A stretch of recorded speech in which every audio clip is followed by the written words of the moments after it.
Welcome to the Bonafide Leaders Podcast with your host, Tim G. Williams. Let's get to it. Hello, Tim, and welcome back to another episode. Today, we are going to talk about effectively handling leadership transition. So I know you've got some thoughts on what the heck even is that, but then also maybe how do you get through some maybe messy transitions and some things to kind of work through those. So if you want to set the stage, give us a few comments on transition and why that's so important. Yep, absolutely. So leadership transitions, first of all, what is it? Pretty straightforward. I don't think this is a curveball kind of a situation, but a transition of leadership. So that leader could be moving out, leaving the company. That leader could be promoted to another role inside the company, and now a new person's coming in. Sometimes you're bringing somebody in from outside the company. But the point is that really leadership transitions have taken place forever, and they will continue to take place. They're one of those ever-present realities. I've personally transitioned into 6 different leadership roles just in a corporate setting, a number of others in a ministry and nonprofit setting. I've had 16 different bosses, over a 22-year career. So I've seen each one of those leadership transitions. And then I've been right front and center in the middle of all kinds of situations. In fact, at one point, we transitioned like 100 people managers into new roles. And I was one of the 4 people responsible for making that happen. So be it forced retirements, natural retirements, reductions in forces, promotions, demotions, all those things I've had a privilege to see. Doesn't mean I've done all these things right. In fact, nope. The experience that I'm sharing is because I've done some of these things poorly. I could share about a particularly embarrassing situation that I goofed up on as we go through it. But that, in a nutshell, is what we're talking about when we talk about leadership transitions. Right. So what makes these transitions so difficult? I mean, if it were easy, you wouldn't need to be teaching on it, but what's the difficulty of them? Man, there's lots of factors. One is that change is just difficult for most of us. We've talked about before that they're the earliest adopters, the innovators of change. Hey, they're good with change. But just because you're good with change, by the way, doesn't mean you're good with the leadership change. Because there's always, the second part of this is that there's uncertainty about what this means for me. What does this mean for my career? What does this mean for my job responsibilities? And then there's the other piece, which is, hey, what happened? Why is so-and-so leaving? What's going on? Is there something beyond just what I got with the company email that went out? So these are some of the reasons why they can be difficult. I'll talk more about what makes them beyond difficult, but sometimes messy, and also what good might look like if we were to do this. It's part of our conversation that we'll talk through today. Okay. Yeah, walk us through maybe in detail what a transition was like, maybe for you at one point, and some of the things that you were thinking through. And you said you goofed up on one. I'm curious what that story's like. You're going to throw me out there like that first. No problem. Yeah, I'll tell you about the one I messed up on. So, okay. At certain levels of the organization, there's acquisitions, there's divestitures, there's restructurings, there's major organizational changes, all of which I've been in the room for, have provided analysis for, provided recommendations on. And there was one particular case. We were getting ready to do a major restructuring, which was going to eliminate tons of jobs, inside the company. And I had known for many weeks that this was taking place. And I had been in several meetings. I mean, we were meeting on it because there's a lot to do to make this thing come together. Communication, financials, what are we going to talk about with Wall Street? Should we do it with the earnings release? All these kind of things that you have to work through. Who do we tell first? Should we tell that manager? But then that manager should tell his direct reports or her direct, you have to work through all those mechanics. And so we had been meeting for a number of weeks. And on this particular meeting day, there were people present in the room who I had forgotten were present in the room, who were not normally a part of the restructuring meeting. And I blurted something out. I was like, well, once we finish the job, then, all those people will move over here. And so that will change the dynamics of the financials. And my boss is sitting right there in the meeting. He's like, golly, Now everybody knows. So it wasn't everybody, but it was like 2 or 3 people. And his point is that, okay, now we got to red light everybody. So immediately what happens from a legality perspective is that you keep a running list of names when you're a publicly traded company. You keep a running list of names of people who are in the know and people who are not in the know. And immediately those 2 or 3 people who I don't know if they had plans to trade stock even next week or that day or what have you, they were now red lighted from trading their stock for the remainder of the quarter until this news was publicly released. So that would be the mess up from your boy. Yep. Pretty embarrassing. This is why I don't work at a large company, because I would forget all of that all the time. And I would just start talking. Okay. Wow. Yeah. That is a lot to think through. That is a lot to keep in your mind during these transition periods. Yes. Grace to you and peace. That's amazing. Appreciate that. Okay, so that's helpful to see how these can be a little bit of a messy spot. But I want to clarify for maybe the audience: are you wanting to help leaders who are going through transitions themselves in their career, or is it more about from the company's perspective how they can I guess go through transitions themselves as an organization? Yeah, good question. So let me delineate. It's really more from the standpoint of the senior leaders who are involved in navigating a corporate or organizational or large structural change. I see. Maybe some factors to consider as that change is being implemented, thought about, etc. Because there's a real impact on team members, people, the organization. In fact, I would almost say that you could do everything right over the course of 90 days inside of an operating period. 90 days is a quarter from a business standpoint, and 89 days could go really well. You execute, customers pay you on time, everything's happening. On day 90, you make an organizational announcement that sends shockwaves through the organization, and all of that great work over 89 days has just been sabotaged. People are completely distracted. You're in the next quarter and people still thinking about the last quarter and the news, and they can't get over it and all this kind of stuff. So that's really the purpose, is to try to bring some understanding of what I've seen work well, the goof ups I've made, and the learnings that I've got from handling leadership transitions in a way that's going to best suit the organization and keep it healthy. Okay. So big transitions, corporate environment, communication is critical, lots of moving parts, lots of stakeholders, big implications for these decisions. So easy to get wrong, easy to be messy. But what are some things that you think would help those transitions go a lot better? What are some keys to look for? Yeah. There is definitely, in my mind at least, a view on what makes good. And so, there's some things that are in place. One is that there's a succession plan that's in place, and it's actually executed when it's time to execute.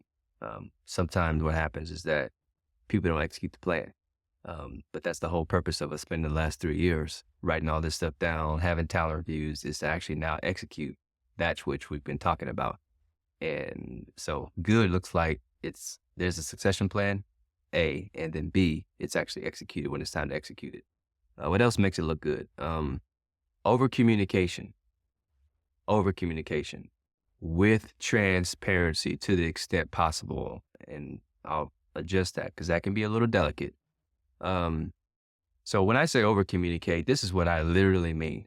I mean that the people who do the landscaping, the cleaning crews, like everybody who even steps foot in this organization, if they've heard about it, it makes sense to them. If pieces of paper have been left around in conference rooms and people look at pieces of paper, when they see the organizational change, they're like, you know what, that makes sense. And so over communicating to any and everybody in the organization, in my belief, ought to have the ability to know what's going on, particularly at the highest levels of the company. It's just really important, I think, for harmony within a group. Transparency. Transparency. And I pause on this one because I get it. We all want transparency.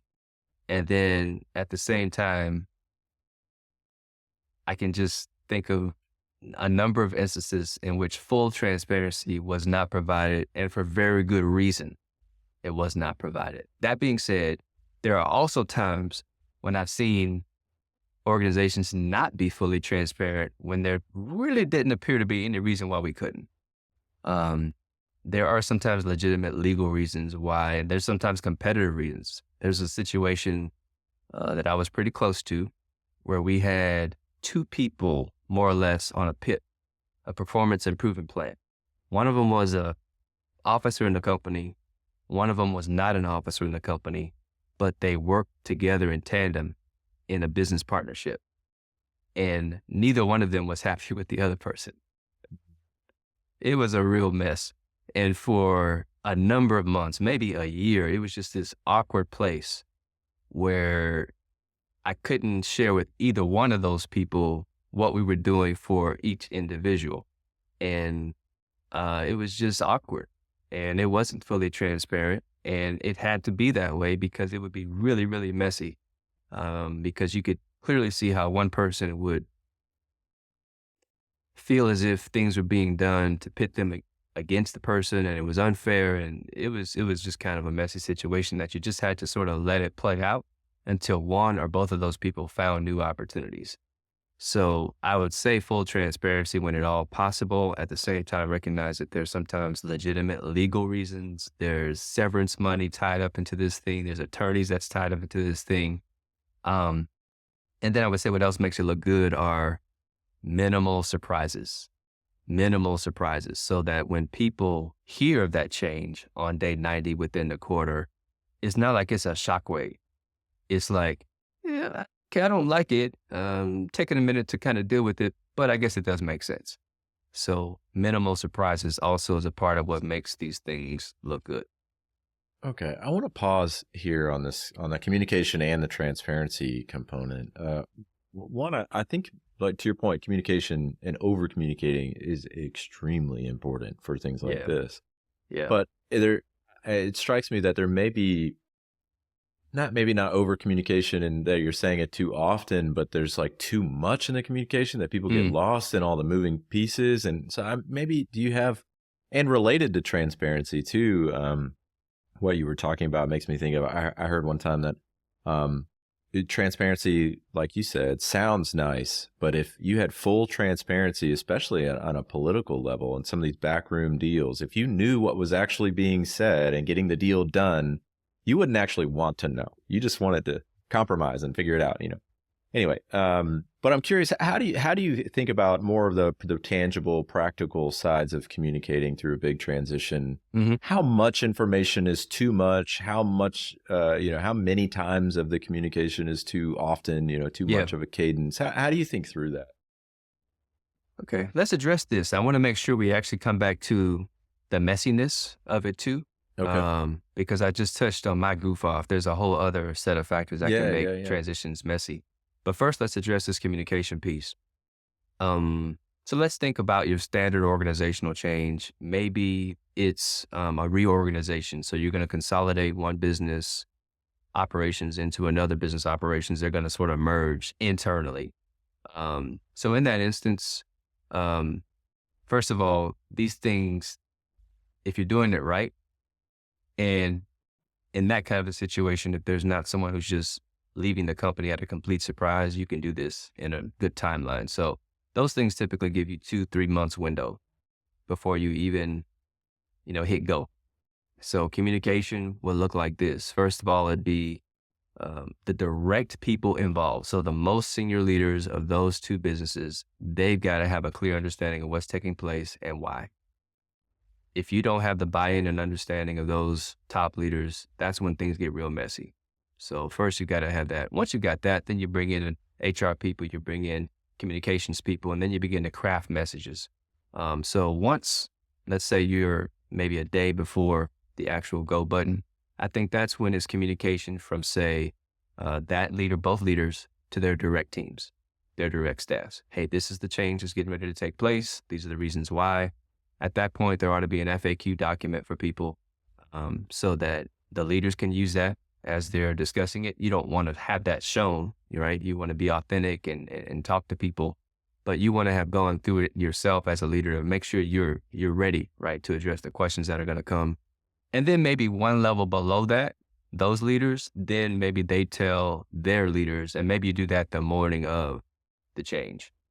And then when the actual email communication comes out, and nowadays maybe they're using Slack or, some other tool, but I would just say that's when it's just very, very clear. Person X is leaving the company, being demoted, being promoted, whatever the thing is, and person Y is going to be now running business unit XYZ. And these are the people that are going to be reporting to person XYZ, and those people's direct reports will continue to have their same structure. Nothing else changes. For follow-on questions, we direct them to your immediate supervisor, and there will be town halls, and there will be such and such brown bags, whatever. And those things kind of cascade and happen over the course of the next couple hours, at worst, a full 24 hours, but ideally as close to hitting the go button, the announcement, if at all possible. So just realized that I wasn't planning to do this, but that's like a playbook that I just, done so many of these things. They just come through the head, man. I wish I could extract your brain and just stick it in mine sometimes. That's amazing. Right. That's great. Done too many. That's not always a good thing, man. That's great. Okay. Yeah. So we can talk more about some of the messiness and transitions if you'd like, but I want to make sure that we leave room to talk about how to do it really well and what good looks like. Yes. In more ways. Definitely. We will talk about those practicalities. So what are some of the other factors that can make it messy? One is a leak, like I did. Unintentional. It came out, completely forgot that these other people were in the meeting, and boom, all of a sudden they're red lighted. They can't talk about it. However, invariably, somebody does talk about it before they're supposed to talk about it. And here's one of the worst case scenarios. This has literally happened. You know how you make a meal, particularly if you're making like a pasta or a cake, there's a lot of different things kind of coming together, right? All at one time, if you want to make it come out right. But you're not quite sure if you might want to put in that last ingredient, at the end, just to give it that kick. This is what happens sometimes. And so unfortunately, somebody well-meaning just wanted to tell their mentor, or they wanted to tell, someone on their team who they trusted with their life. Well, what you thought was the final ingredients was the almost complete ingredients to that meal. Next thing you know, when it comes out, formally, something has changed. You're confused. They're confused. And I've seen this happen, which is why there are reasons why we just don't communicate beyond who's on the list, because this is one of those need to know kind of things. To your earlier point around back channel conversations that are happening with our governments, the highest levels, some of that stuff you don't even want to know. You really, really don't want to know. And it's best to keep it that way, which is why you keep the list small. So that's one of the messiness. Another messy part of the departures is if the old leader kind of sticks around for an extended period of time and that hasn't been made clear to people, people are now wondering, well, who do I go to? Do I go to the old leader or the new one? Like, it's kind of unclear. So you got to be really clear about timelines. Rumors. If in the company communication, the worst emails I couldn't stand, which is, Johnny Superstar is leaving the company to pursue other opportunities. Now, when I was a junior employee, I didn't know what the coding for that meant. The truth, actually, is that can mean many things, but that particular phrasing, is leaving to pursue other opportunities. What does that really mean? Does that mean they were terminated? Does that mean that they really are going on their own? Does that mean you forced them out? Does that mean they underperformed? And what happens is with rumors is that, as you know, the way the brain works is that we get real creative when people don't fill in the blank for us. And when we fill in the blank, most of the time it's negative. We just pile it on.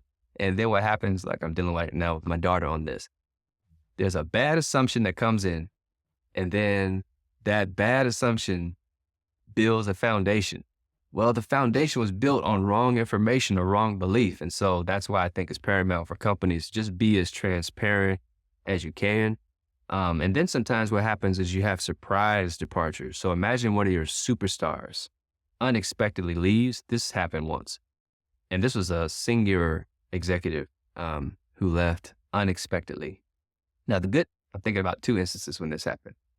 The first time it happened, we had a succession plan, we followed it, and there was a communication that went out immediately. I was in Germany at the time. I'll never forget it. Our CFO was in the review. We were doing this accounting review, and all of a sudden, CFO walks out of the room, looks disturbed, and then we find out minutes later, what had taken place. This senior executive had left to go to the competitor.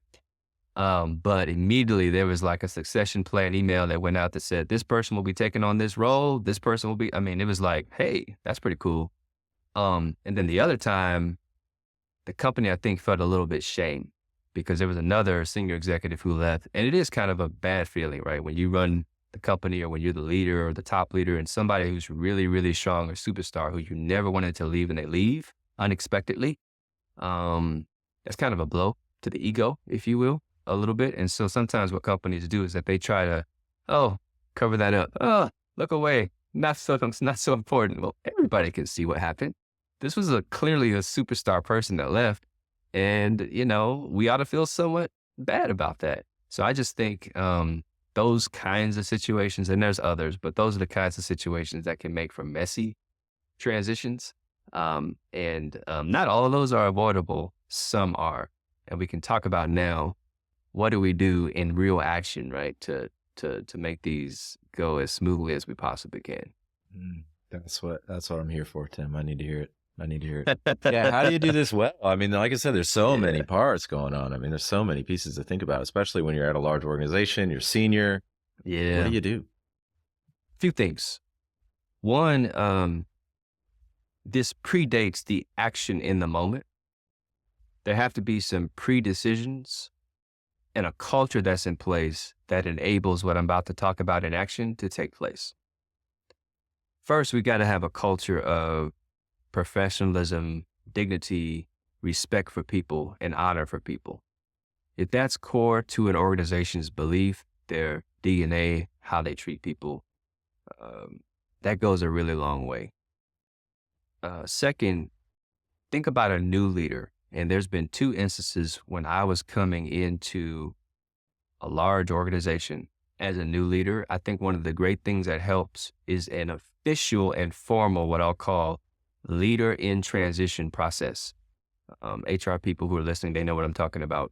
This is a defined process where it's facilitated and it involves a few different pieces. The outgoing leader is, first of all, out of the room. They're gone for regardless of the reason, whether they've been promoted, terminated, fired, whatever, they're not present. But the new leader is now present, and the new leader gets to share their pet peeves, for example, their top priorities, and the staff, right, that's now inheriting this new leader, they get to facilitate it with the leader not present, talk about how disappointed they are with the change that just got announced. And they get to just vent, fire away. That's part one of that meeting where they're just there with the comms person or the HR person.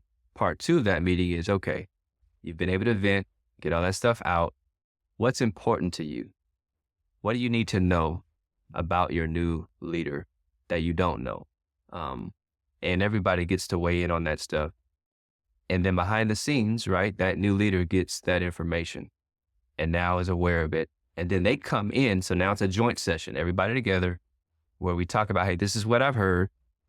This is what's important to me. And this is what I understand is important to you. And I want to let you know that I acknowledge that. I hear you.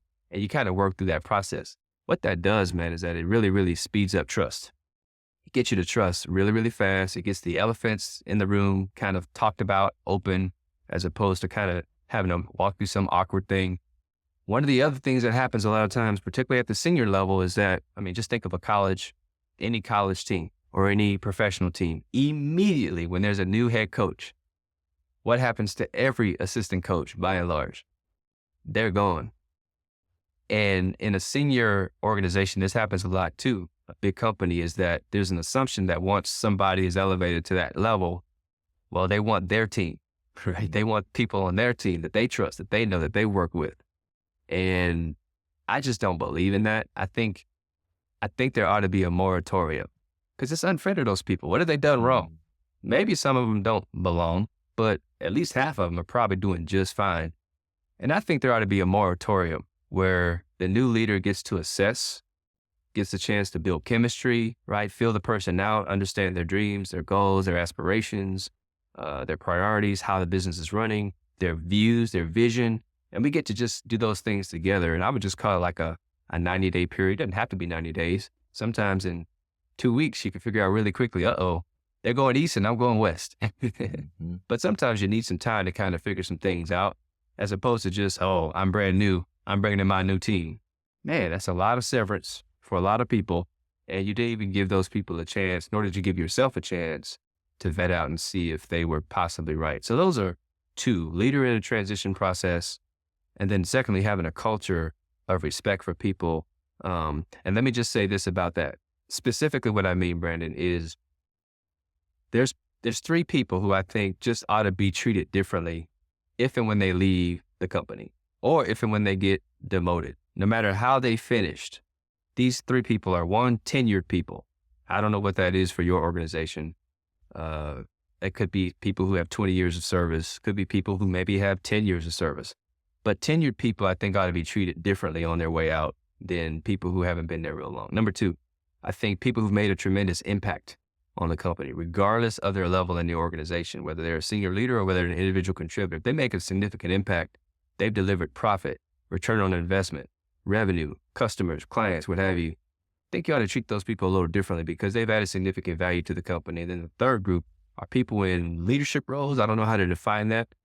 Maybe it's just, VPs and up. Maybe it's people who are people managers of any type. I just think when you have a culture that values people, you celebrate those people on the way out for their contributions over an extended period of time, not for the last 6 months or last 3 months or for the last year. Maybe they didn't cross the finish line well. But I think a company that has that kind of a culture, that's one of the things that it does for its people. That leadership and transition period sounds like a therapy session. You ever thought about being a therapist? You'd be great at it. Therapist? Me? Nah, Yeah. man. Nah. Because, therapy, let's be clear. Therapy is about the past. Someone very close to me is a mental health therapist. And therapy is more about the past, and coaching, consulting, what I do is much more about today, the present, and where we try to go.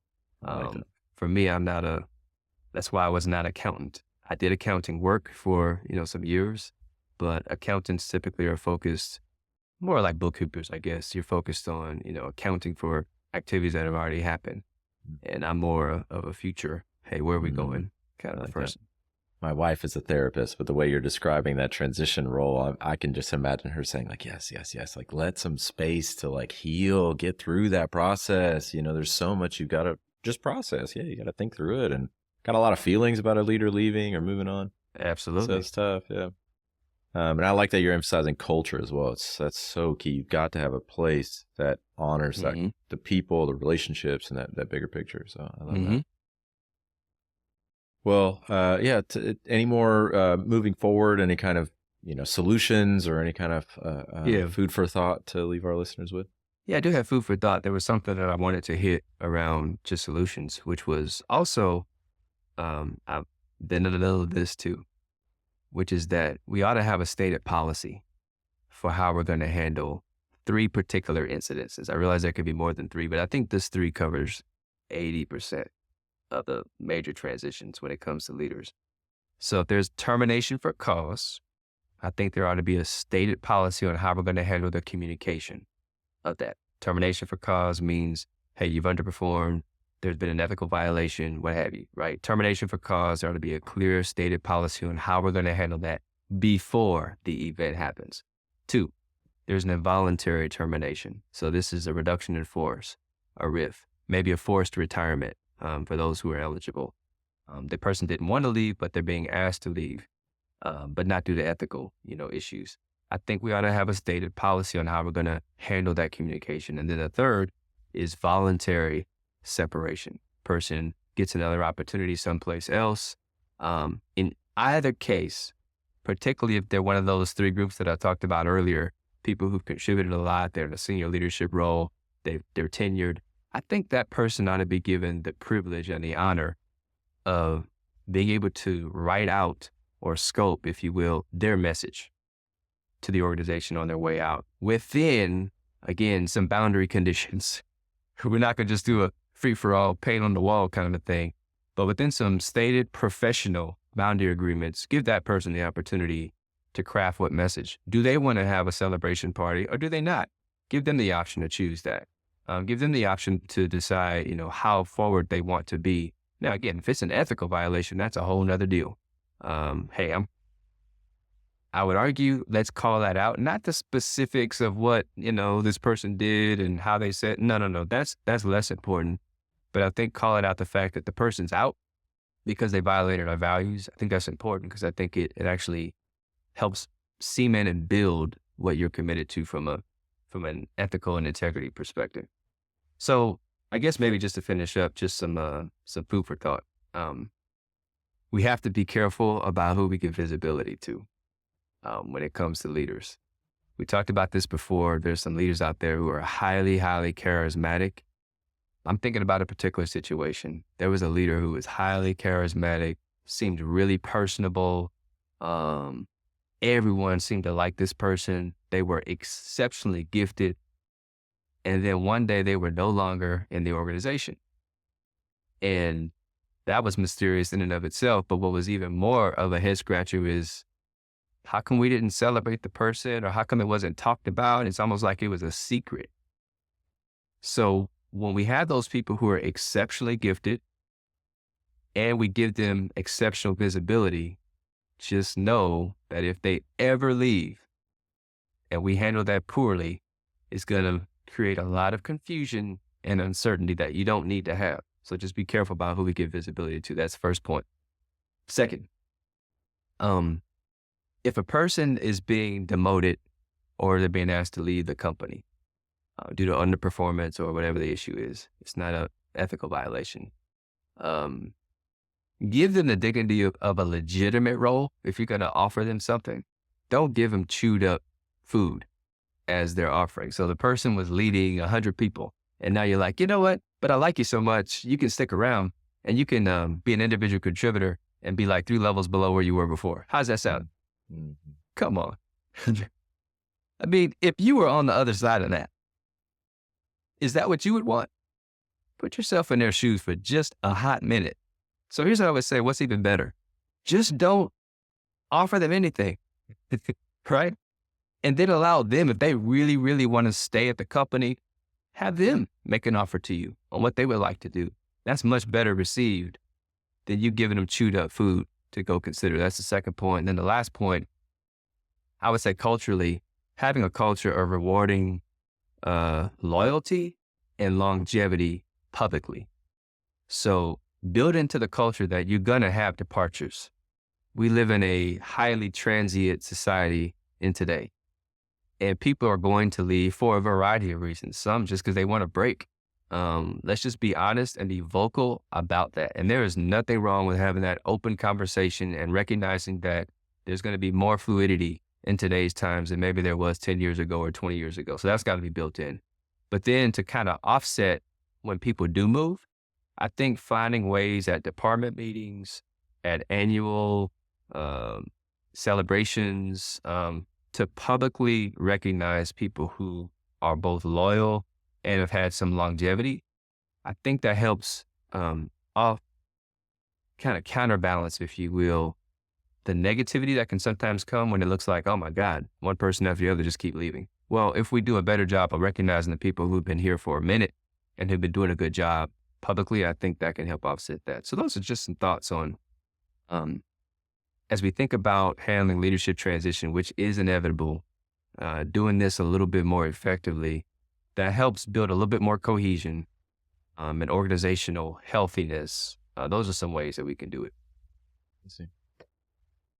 I love how you go from the abstract to the practical so fluidly. I think it's masterful. Do you offer like consulting or coaching on this specific kind of thing on leadership transitions at a personal level or organizational level? How do you help with that? Yeah, it's absolutely a part of my offering. I was asked recently to give a talk on change management. So I do that, in terms of keynote speaking. but also as part of my consulting practice. It's a natural part of what I do, particularly with large organizations or medium-sized organizations, because sadly or beautifully, I've been through tons of them and been right in the middle of them. And so would love to be able to help organizations who are maybe struggling with that get better at it, because it's going to be a huge benefit. I used that analogy earlier, man. If you got 89 days of doing everything right, things are going well, and then that one day you make an announcement, it can shatter all the great work of 89 days. Why not get credit for that 89 days by having that one day be more of a non-big day, right? It's something that happened, but it doesn't have to wreck the culture. And then certainly from a coaching standpoint, I'm helping clients work through change management all the time. That's a big part of coaching. In fact, as a professional coach, I would say, I'm going to have a conversation, as a matter of fact, with a prospective client tomorrow. And I'm going to say in the very beginning, like I do in many cases, if you're not seeking change, then coaching's probably not for you. If you're not ready for change, coaching's probably not for you. You probably don't have a need for it. Maybe there's some other service that would better benefit you. But yeah, if you're looking to change and looking to work through the mechanics of big picture and then micro, right, how to make it practical, yes, Bonafide Leaders would love to be a resource for you. Amazing. Tim, as always, masterclass. Appreciate your wisdom, your experience, and your practical ideas to help us all be better leaders. Thank you. My pleasure. Thank you. All right. Take care. You too.